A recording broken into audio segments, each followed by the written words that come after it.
They only made 80 of these in 1968, and we've got one of the nicest ones in existence on Muscle Car of the Week.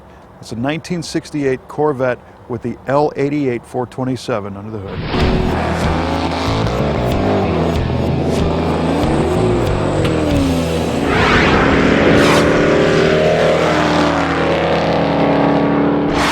1968 was the first year for the third generation Corvette, now commonly known as the C3 cars. They're much longer looking, they're lower and sleeker looking than the earlier ones, but we were very happy to learn that they carried over the L88 427 option package that was started in 1967. Now this Corvette is the baddest of the bad. The L88 package was originally available in '67. They only put it in about 20 cars. For 1968, it found its way into just 80 cars. And this one in particular is a very, very exceptional version. It's a LeMans Blue convertible with a removable vinyl grained hardtop. And the L88 package wasn't about getting a lot of luxurious options and niceties in a car. It was about going fast. And for '68, you could get a couple different 427 cubic inch V8s, but the L88 was definitely the king of the hill. Being fast on the racetrack was extremely important to Chevrolet in the '60s, as it is now, but back then the big threat came in the form of the 427 Shelby Cobra. So that's primarily why the 427 V8 ended up in the Corvette in a high-performance version. And you could go to your local Chevrolet dealer and buy an L71 Corvette, which had a 427, made 435 horsepower, used 3 Holley carburetors, had cast iron heads, about 11.5 to 1 compression. It was a good, powerful engine. But to really turn things up a whole bunch of clicks, you could check off the box for the L88. And the L88 was also a 427, but that's where the similarities ended, because this one had aluminum heads, it had a much higher 12.5 to 1 compression ratio, it had an aluminum intake manifold with a single 850 CFM Holley carburetor on it.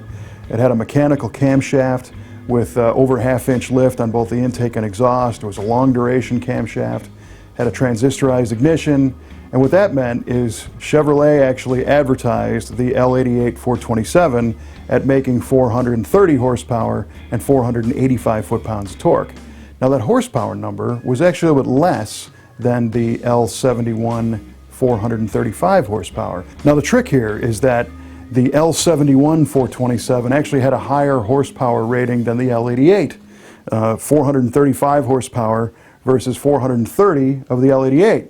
So you think, well, what's the deal? The L88 is supposed to be the bad boy. Higher compression, bigger camshaft, better cylinder heads, bigger carburetor.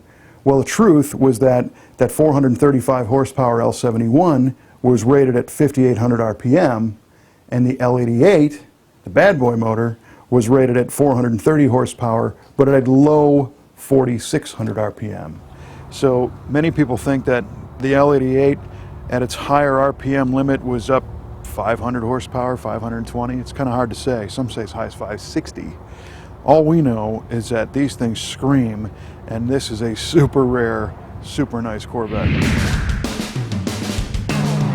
It's interesting to look at this particular car because the LeMans Blue color with the medium blue interior, it almost looks like a luxury car. It's kind of a peaceful color, but man, that hood is the dead giveaway that it's got the L88 engine, because the hood was specific to these cars. And the L88 engine itself is just chock full of performance parts. Starting at the bottom, it's got a forged crankshaft, it's got special connecting rods, it's got forged pistons, 12.5 to 1 compression ratio, solid mechanical camshaft, 558 inches of intake lift, 580 inch exhaust, long duration, and that combined to make about 1,000 RPM idle was the setting on this. So they didn't idle very slow because this thing wanted to go. It had an aluminum intake manifold, it had aluminum cylinder heads, it had an 800 CFM carburetor on top. It was designed to pump air and make power, and that's what these cars did. You can tell that vinyl tops were all the rage back in '68. This is the Corvette's removable hardtop, but even it has been upholstered in the black vinyl. Very cool. Contrasting the stunning blue paint is a red stripe tire with a silver Corvette rally wheel. It almost looked patriotic, you know, it's kind of a red, white, and blue color combination.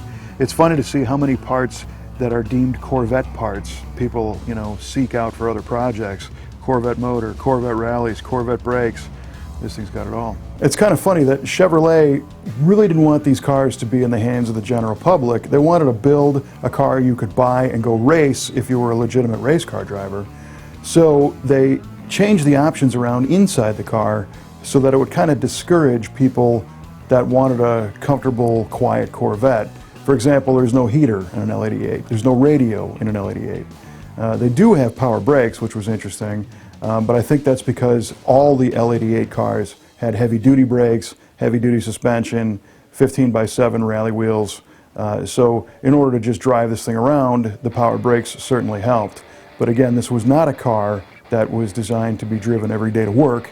This was designed to be taken from the Chevrolet dealer, sticker it up with letters and numbers, and change the wheels and tires and go racing. Behind the 427 was a mandatory Muncie M22 Rock Crusher 4-speed transmission, and these came with a 355-to-1 rear gear, although you could get them ranging in a bunch of different gear ratios by special order. This also had the F41 performance suspension, which was a rear sway bar and a larger diameter front sway bar, so that your Corvette was, you know, pretty much ready to hit the road course as soon as you bought it. The L88 is truly a special car. They only made them for 3 years, 67, 8, and 9. The production numbers were increased each year, so there's more 69s than 8s than 7s. But I think this car is super, super sharp. I've always been a fan of the early third generation Corvettes, and not only does it look super, super sweet, this thing's got the performance to back it up. And back in the late 60s, magazines tested these things going 0 to 60 in the mid 4-second range, 0 to 100 in the mid 8-second range. You know, just screaming performers. And there's a handful of these cars in the Brothers collection, but I think this one's my personal favorite. Full. Nice. Wow. Well, we've got more pictures of this car on our website at musclecaroftheweek.com, and we have a Facebook page where you can follow along and share these cool cars with your friends. And if you want, you can go to our YouTube page and subscribe, because you'll be updated whenever we post a new killer muscle car for Muscle Car of the Week.